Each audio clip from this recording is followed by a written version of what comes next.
This resolution is to ensure that only citizens vote in Idaho elections. Currently, in New York City, Washington, D.C., San Francisco, Oakland, 11 cities in Maryland, and 3 cities in Vermont, non-citizens are registering to vote and are voting. And they're doing that legally.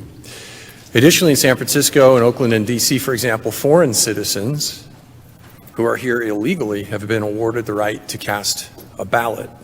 So we are adding language to ensure that only citizens and no non-citizens can vote in our elections.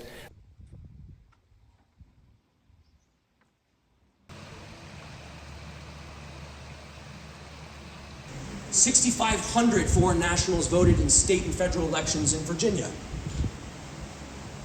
6,000 foreign nationals voted in state and federal elections in Tennessee. And about 1,000 foreign nationals voted in state and federal elections in Ohio.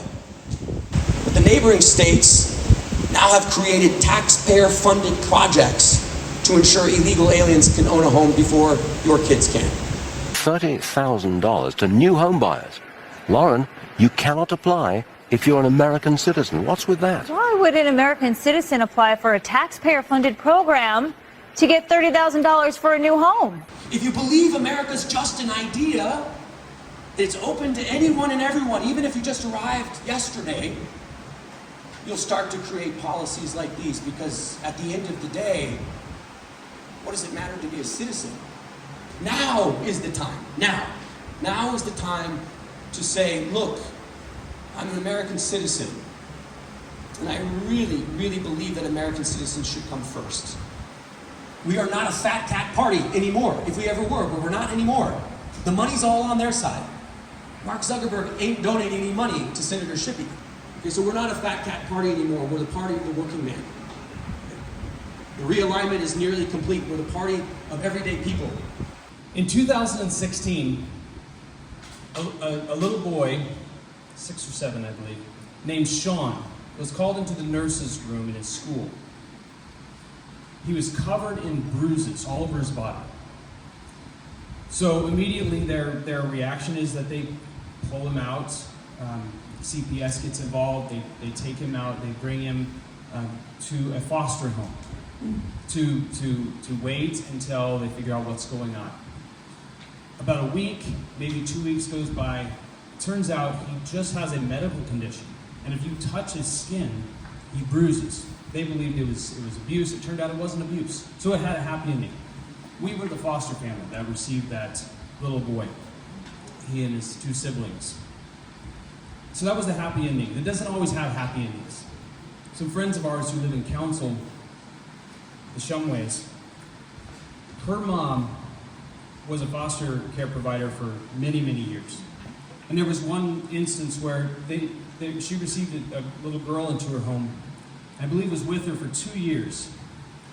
And they made a big effort to put this little girl back with her biological mother.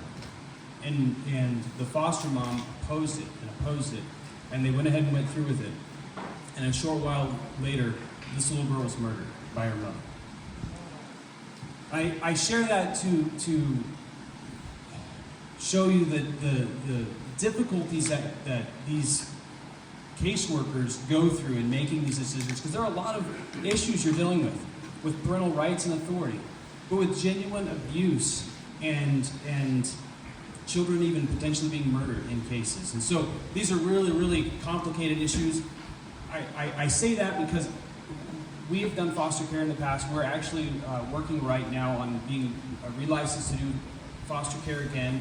And so looking forward to being able to pour out our home and make, for these little kiddos that have no other option, and being a safe refuge for them.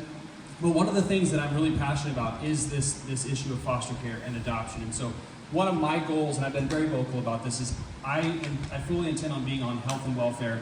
I've been in contact with the new director, Alex Adams, and there are a lot of administrative rule changes he's been making, which has made it a lot easier for people to become foster parents. And one of the issues that we see in Oregon and other places is they want to make it hard for Christians to do foster care and to adopt. And so one of the directions that Alex Adams is trying to do is make it easier for Christians, and that's what I want to do. So I want to work with him to help make some of these administrative rule changes codified in our Idaho law. And so these are some of the issues I want to work on. We've got a lot of other issues that we're working on right now. This is why I wanted to do a fundraiser, because I haven't really been focusing on fundraising. Riley Gilbert is still managing the campaign, and that costs, but at the same time it's huge for me because it allows me to focus on the issues. We're working on different legislation, whether it's I'm definitely wanting to support legislation that's hopefully be coming through this year as well, adding the death penalty to child sex traffickers. We need to make these evil creatures free. And so